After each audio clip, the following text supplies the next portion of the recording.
Good evening, everybody. Working on cleaning up these cylinder heads, and I think I'm gonna take them to the machine shop. I'm probably gonna get them decked, see if I can shave these down a little bit and get a little more compression without having to cut the intake manifold or anything. But so far, obviously, I've got the springs off and everything. A couple of the valves out. I've just taken them over to the wire wheel and clean them up.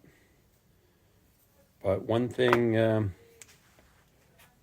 that happens with these, particularly I think with upgraded springs and stuff, is if when you're going to take the valves out, they want to stop right here.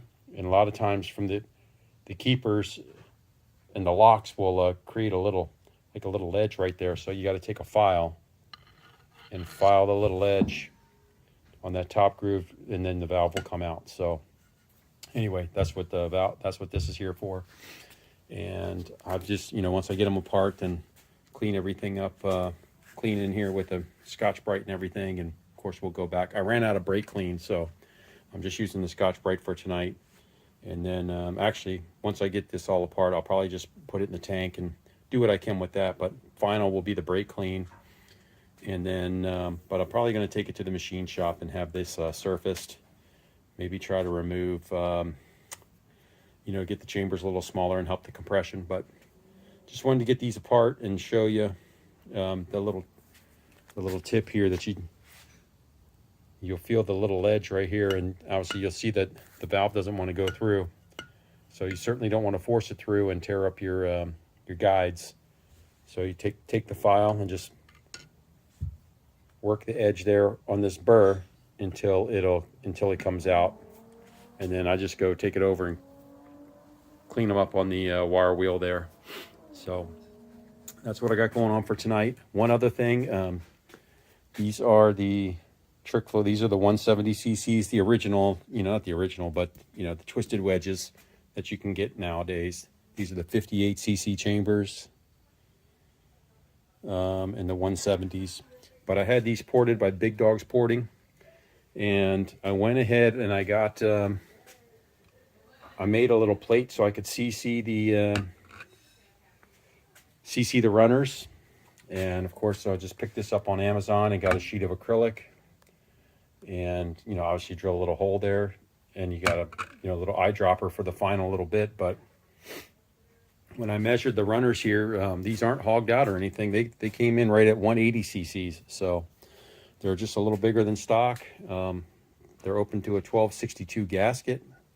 I haven't done the exhaust yet, and the problem with the exhaust is because these are emissions head, so you do have the hole here for the thermactor, the air tube. Anyway, I haven't run it in so long, but the air tube that runs across the two back of the heads, that pulls the exhaust out. So I don't know if that'll give a false reading or not. Maybe I can put a little piece of tape over it and measure it. But again, they don't look too hogged out. But anyway, that's what I'm working on here. I'm gonna get these last couple valves out, clean them up on the wire wheel, and then head on in for dinner. I'll do the other head, the other heads down here. I'll do that tomorrow.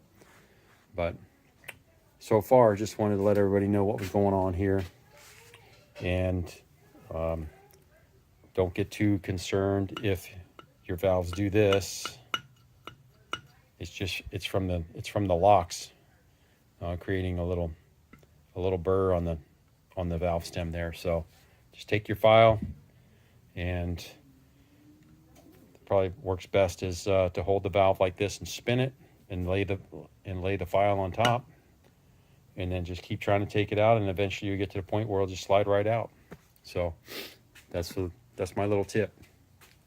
All right, everybody, and I've got what I have on order is I've got a little valve spring checker that you use in your vise. So that'll come in. I'm going to check all these springs and make sure they're good to go. They're not that old, but you never know.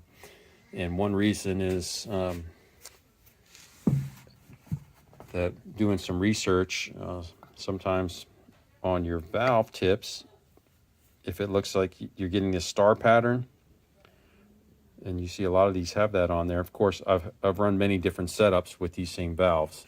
So, but a lot of times that's either your geometry is not correct or you have some valve float and it's allowing the valve to spin, you know, opposite of the spring or something, and that's why it's leaving the star pattern. So I just want to check the springs and make sure we don't have a valve float issue. More than likely, I think when I first got these heads, I probably had set them up, you know, with maybe the push rod was too long or something. But anyway, so that's another thing. I'm cleaning this up on the wire wheel, so we'll be able to get good clean witness marks when we go back together. But yeah, you can see there's a little star pattern on almost all these, and I'm pretty sure it was just bad geometry, because I doubt all these are upgraded Lunati springs, way stronger than the Trickflow ones. So and they are matched to the cam, so shouldn't be any issues there. But they've been on there for a couple years, so we'll just check them, and it's good to have those tools handy anyway. All right, guys, that's my update for tonight. Thank you for watching and subscribing. Hope everybody's having a great week, and hopefully we'll be back at the track soon. Thanks. All right, guys, and after a little filing and wire wheel, boom. No problem. So yeah, it just, like I said, it just creates a little ledge right there with from the locks pushing up.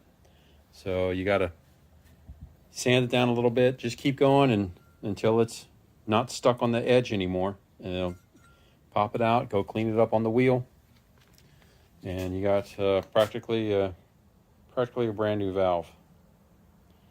So everything's out. It's all labeled in the organizing tray. So I'll get the other one taken apart tomorrow. Probably soak this head in some solvent tonight. I was cleaning it with some Scotch-Brite, so I'll probably continue to do the couple exhaust chambers at least and go from there. All right, guys, thank you.